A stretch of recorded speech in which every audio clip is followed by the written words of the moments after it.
Hello children, I am Miss Jayashree here. Today we will start Standard 9 Geography Earthquake Lesson Continuation. So, last class we learned about the what is earthquake, how it is created, how to measure the earthquake. So, today we will start about the effects of earthquake.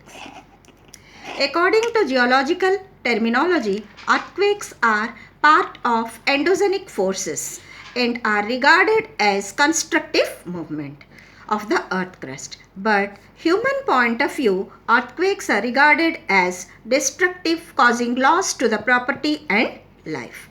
So, earthquake has both constructive and destructive effects. So, constructive effects of earthquake: energy release and landforms.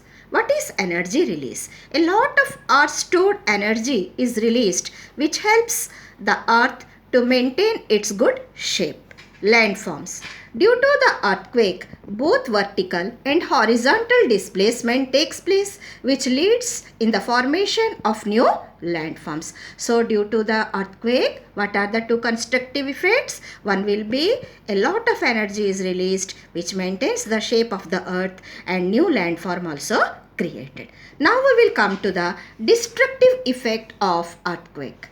Collapse of the structure. Due to the earthquakes, there is collapse of the buildings, which is a great loss to the property. In the meantime, you note down children. Next will be submergence. Forces of uplift and submergence also cause submergence of the coastal parts. Means the coastal parts may be submerged in the oceanic floor. Next, course of rivers. Earthquakes have changed the courses of rivers, rendering many areas unsuitable for agriculture and irrigation. Next, destructive effect is danger to the human life. Due to the earthquake, landslides occurs. Buildings will collapse. Flood will be powerful, which is a threat to the human life, and many people were killed due to this earthquake. Landslides, which leads to the collapse of the structures. The earthquakes in the Himalayas, Alps and Andes also cause landslides. Fire. Catch of fire will also be there.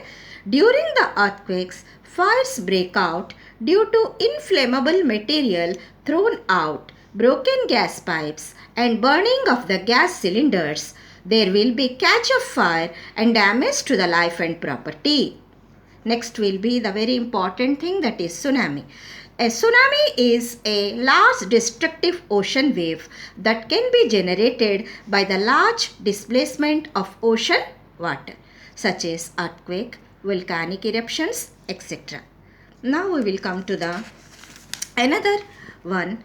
What is tsunami and how it occurs? Tsunami occurs most frequently in the Pacific Ocean, but a global phenomenon. They are also possible whereas large bodies of water are found, including the inland lakes, where there can be caused by landslides. Next one will be the flash floods. Strong shock waves damage dams and embankments, and the water stored there spreads speedily, causing the flash floods. Due to the deposition of the debris produced during the earthquake, this blocks the flow of the river, and the flow of the river gets diverted from its original course. This diversion causes the flash floods and cause damage to the life and property. So children, in this video we learnt about the constructive effects and destructive effects of earthquake. Here there may be two questions. Write any two constructive effects of earthquake, or write any 2 to 3 destructive effects of earthquake, and what causes, what will be the result of the constructive effect and what will be the result of the destructive effect. Okay, in the next video we will learn about the distribution of the earthquake and the earthquake zones in the world. Okay, thank you children.